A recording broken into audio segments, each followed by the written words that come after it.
All right, everybody, welcome back to the Kleen-Rite Radio podcast. I'm sitting here with my good buddy, Marc Tyndale, and I'm Fix It with Phil. We're jumping into the series all about self-serve success and how to raise your game. This series is sponsored by Simonize. Simonize, we greatly appreciate your support. Thank you, Simonize. And this first episode is titled How to Compete. And Phil and I have broken that into 3 different types of competition, probably hot button items right now. One is the express tunnel in your market, and 2 is car washes that are similar to yours. Just like your lot right down the road. Just like your car wash. And the third one is the biggest one, the one that we think is probably the most important, and that is yourself. We feel like a lot of folks are competing against themselves. Yep. You are your biggest enemy. Yes. So let's start with number 1. Let's jump right into new express tunnels. Marc, what do you really think the biggest competition marker from a new express tunnel is? The biggest effect they make on you? Yeah. Do you think it's fear? Yes. Do you think it just causes fear in a self-serve IBA operator? You know, they're thinking, oh my gosh, this huge new big express tunnel with all this money's moving in down the street for me, and they're going to steal all my customers? Yeah, I think there's 2 parts to it, and you're right. I'm sorry, I stuttered a little bit there, but half of it is real, and the other half is made up, right? Yeah. So the fear is made up. The fact that they are better prepared to be in certain car wash markets is real. Mm-hmm. So how you respond to that, I think, is why we're here today. It's why we're doing a podcast. And I think that it's something that we can help people overcome that fear and do those things that the self-serve express operator is doing, and then all of a sudden now you're back in the game. Right. And I think the biggest thing I heard you say with the tunnels is they're prepared. They are. They're more professionalized. They've done market research. They pay for customer acquisition through Google services or analytics, whatever advertising. They do grand openings. They do a lot of things. They're branded. They're consistent. Yeah. And we talk about branding and consistency all the time. Mm-hmm. So what can we take away? You know, I'm hearing you say consistency, and obviously consistency is king, and branding. When you're saying branding, let's dive into car wash branding here just for a minute or two. What do you mean by that? Okay. So starting from the very beginning, a brand is something that whether you're in one town or 10 towns or one country or 10 countries, it's your message is the same, your image is the same, and your service and consistency is the same. And the express tunnels, a lot of them come from big money that are used to doing that in other businesses, other chains. So that's the one thing that they work very hard on. The self-serve and in-bay business comes more organically. It came from a family business. It came from somebody that just wanted to start a car wash 10, 15, 20 years ago. Right. So they do not have all the time the same business acumen or the same game plan. And it's really about a game plan. There's a lot of smart business owners out there that have small in-bay self-serve car washes that have the ability to do what the express car washes are doing. So it's almost, it's almost a catch-22 in a sense of, it's kind of good news to see all these tunnels and expresses coming out, because we can really look at their business model, leverage that, and use it to our benefit. Really, we can take all the time, effort, and money that they poured into things and research and say, hey, if I implement these things into my self-serve in-bay site, I can recapture those customers back from them. We'll take one step ahead of that. Yeah. Is before they even come in, what we should have done is kept our customers. Yeah. And that, I think, is, in my experience, is where a lot of self-serve in-bay operators fail, is they take their customers for granted. Mm-hmm. And they think they'll stay forever because they think their car wash is great. And their car wash probably is great. But if somebody comes out with a a better mousetrap, people are going to try it. Right. And what you want to do is be set up for success so that when they do try it, they come back. And we're here to tell you it's possible to keep those customers, and the small group of customers that go try the other one, you can get a percentage of them back. The other good news to that, and we talk about it all the time, is that the express tunnels are creating more customers. So customers you never had before, you can actually attract back. They're bringing people off of the driveway into the car wash lots. Yes, and we've seen it time and time again. Go ahead. No, you go, Phil. I didn't want to interrupt you. Why not? I probably should sometimes. You probably should. I think one of the other biggest things that the new express tunnels have done for us is they have made a market shift in how much we can actually charge for services as well. They left a lot of runway for that. So most of the time, express tunnels are coming in at $10, $12, $18, $25 in most markets. Most people's in-bays are well below that. It's an opportunity to get your in-bays up. It's a great opportunity because your self-serve bays are so unique to get your self-serve bays up. Yeah. And that is kind of a smooth segue right into your number 2 competition. Other self-serve and in-bay that are just operators that are like you, or the Me Too product, or maybe you're in a town where one self-serve in-bay is dilapidated and not that nice, and the prices are really low, and then the other one's maybe shiny and new, but they're the same type of car wash, and both of those types of car washes have an opportunity to raise their game.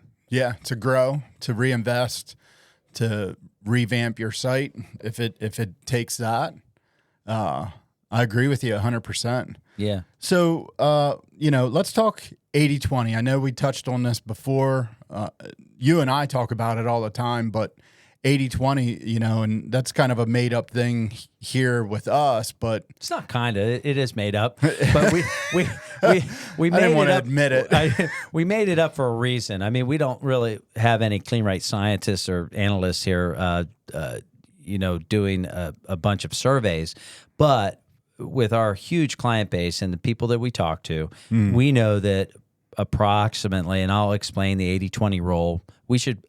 We should explain it almost every session because people need to hear about it, is that 20% of the market are professionalized in self-serve and in-bay.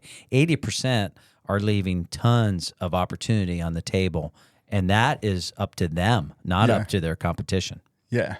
And for a mechanic like me, what I hear you saying is 20% of the operators out there are running their car washes like an actual business, and 80% of them are somewhat running it as a hobby. Correct. The hobbyist is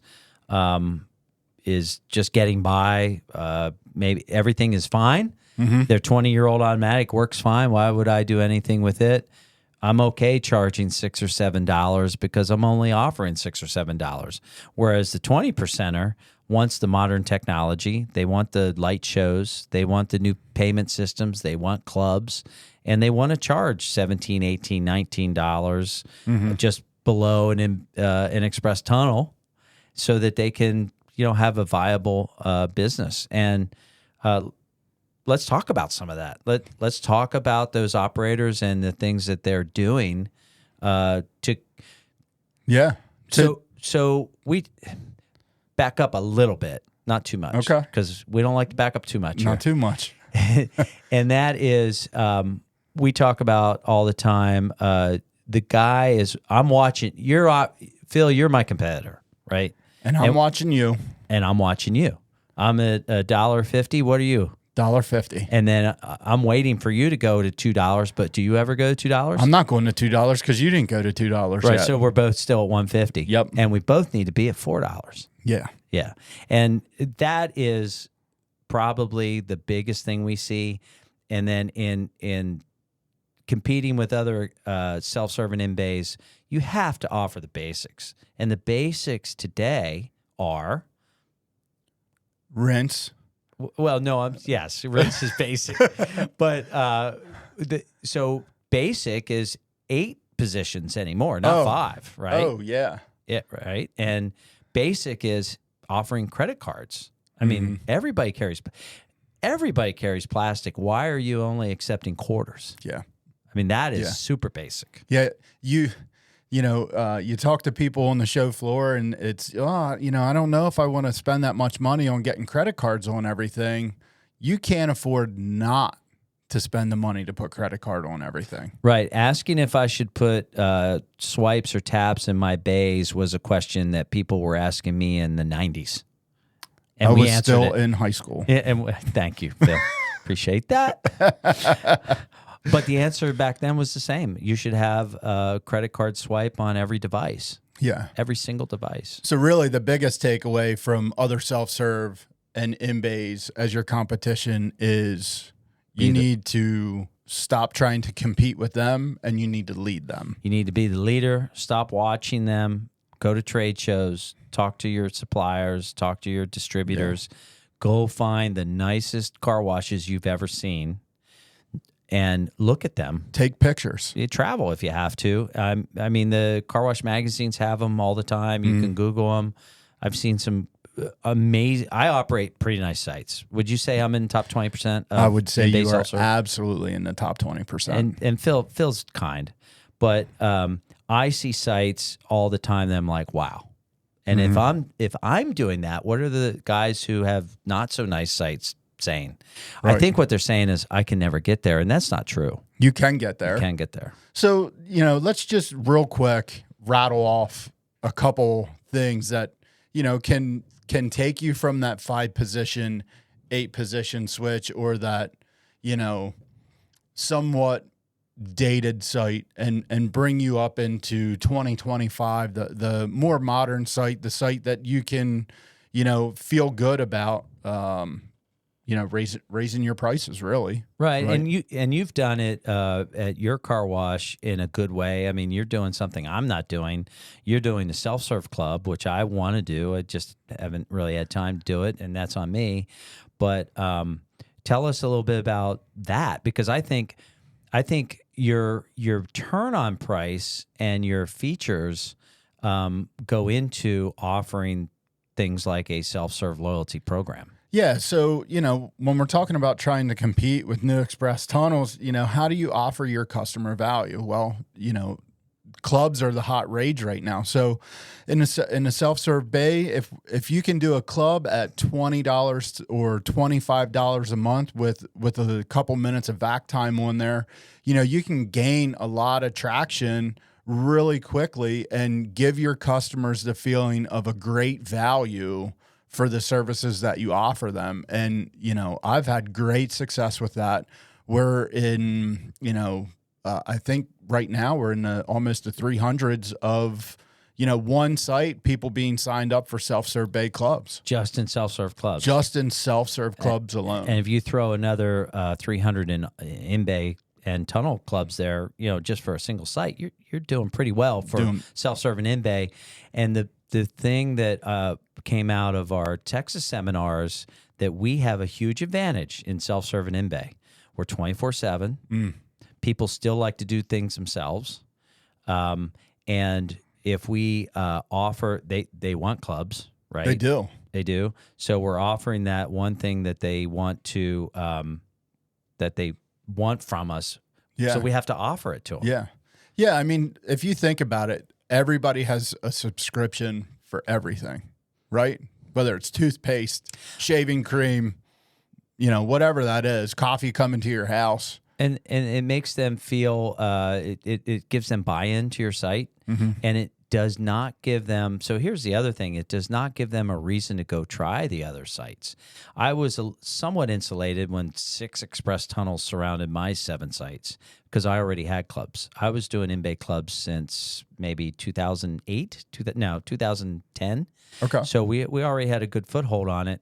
And then when the express tunnels came in, we lost a few temporarily. Yeah. And then it flatlined for a little bit where we stopped losing them. And guess what? Now, 2 years later, we're getting them back. Yeah. And guess you're what? My taking 'em right prices are back. higher, Mm-hmm. higher than I was 3 years ago. But when you're offering clubs, one of the biggest things that you need to, attach to that club is consistency, Yes. right? The in-bay has to run and produce the same product every time. You have to give that same great experience every single time. So, if you're constantly having to run out to your site and fix this and fix that, it might be time to look in the mirror and say, it might be time to invest in a new machine, or I need to, spruce things up around here, If your doors are filthy and your bays are dirty and your in-bay, people understand if your in-bay is 20 years old. They know that. They you know. can see it. And trust me, they know when they see renovations happening that you're investing in your site. Yeah. Yeah, they appreciate it. And you're building loyalty with them when you invest in your site. Yeah, because you're giving back to them. Yes. When you do that. Yes. Right. I mean, we don't wait to put equipment in until we absolutely need to. We plan for it, we budget for it, and we buy it on plan. Yeah. And we have probably in our personal sites, we've retold probably 4 times since we started. I know folks who have never done it at all. And what does that, when I hear you say that, the first thing my brain goes to is our takeaway from what New Expresses are doing. They're prepared. Yes. Right? Yes. I hear you great saying takeaway. to me, we were prepared, that we knew, at X time we needed to revamp our site, and you bought in, you drank the Kool-Aid, you bought the equipment, you knew it needed to happen, you needed to give back to your customers, and you did it right away. And us, we're having our best year ever. Yeah. And some of that's weather. Some of that is we've bought some of our customers back with some advertising and new sites or fresh sites and light shows. And so I think that that's a great takeaway for item number 2. Yeah. And that is your competition. Which will lead us right into number 3. Your most, can I read it, Phil? Please. Can I read it off the sheet here? So I wrote this down when we were going through our practice session, and I think the sentence is a very nice sentence. It's the most common and truly diabolical competition is when an operator is holding themselves back or they're their own competition. Yes. Yep. And we could talk about this. We are going to talk about this for the rest of the podcast. The rest of the podcast. So, look, go. Okay. I'm going to jump right in and say, that sentence is crucial to.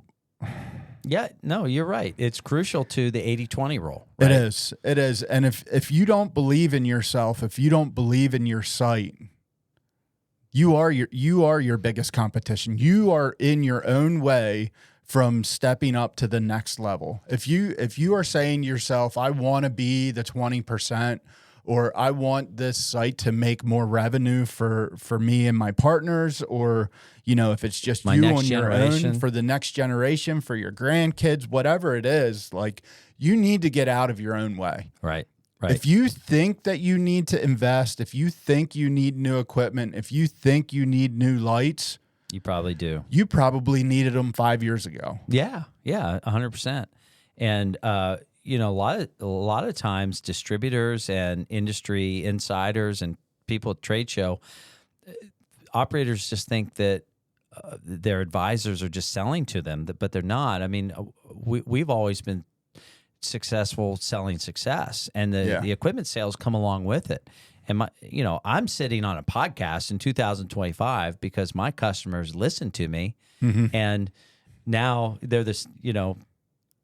Most of them are the 20%. I have a lot of 20%ers. They're good friends of mine, and that's where I learned it. I didn't make this up. Yeah. I mean, I'm not the smartest or the sharpest knife in the drawer, but when it comes to how to be the best car wash in that town, I mean, we certainly try. Yeah. And that does, again, it's not a sales rep. It is, it is somebody trying to guide you in the right way. You know, you can only shine something so much. Sometimes you got to put something new into it. So, you know, if you look at your site and you truly believe you couldn't do it any better, that is a problem. Yeah. Because I look at constantly our sites and I'm like, wow, if I did like that guy that I just saw, Yeah. you know, in the magazine or at the show or whatever, you know, you have to aspire to something. Now you don't have to, you know, there is what we're going to talk about at the ICA, the fork in the road. Yeah. Right. You know, I spoke today to a gentleman who's 85. He goes, Mark, he goes, what do you want me to do? I'm 85. I don't want to invest X amount of dollars and then, you know, not be here to reap the benefits. To reap the benefits. And I was like, I agree. Yeah. You know, so that is his own personal. Hey, if you're 85 years old and you're still working the car wash lot, God love you. Good on you. Good. Yeah, exactly. So, but if you're, you know, if you have some time and you want a 3 or 4 year return, it does not take 10 or 12 or 15 years to get it back if you do it right. And if you get some advice on how to use that room that your competition has given you to improve. Mm-hmm. And, you know, use the ICA, use the Kleen-Rite podcast, use the reps who can help you. Yeah. Or reach out to us here at Kleen-Rite, and, you know, Mark will ask you to send him 100 pictures and, you know, we can guide you in a direction of success for sure. Yeah. Yeah. So I think that the takeaway today is, do we want to reiterate the 3 or just keep? No, I think I'm going to cut you off, and I'm going to say, for me, the takeaway today is consistency, giving your customers a consistent experience and product every time. Yeah. Full meter dials. The more you can offer your customer, the better, you know, the more they're going to feel that you care about them.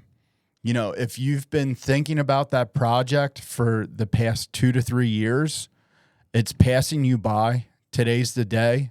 The opportunity is in front of you. Yeah, seize the day. Yeah, and you know, little things. Call us. We have a whole list of them we didn't even talk about today of things you can do.